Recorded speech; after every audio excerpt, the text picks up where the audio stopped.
After I read this story, I realized just how dependent upon technology I really am. I use technology on a day-to-day basis. From the moment that the alarm on my phone wakes me up in the morning until the moment I fall asleep watching Netflix on my TV at night, I'm using technology in some way. Things such as calling my parents, texting my friends, surfing the web, checking my emails, and even making this video blog requires the use of technology.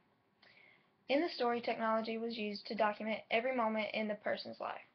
So I started thinking about things I use in everyday life, such as video cameras, regular cameras, and social media sites, and realized that these things have the same abilities. This story really pointed out the good and bad impacts of having access to these abilities. This made me consider the impacts my relationship with technology was having on my life, such as decreasing my social skills and social interactions. Overall, I would just have to say reading this short story really showed me how reliant I am upon technology and what this reliance can do.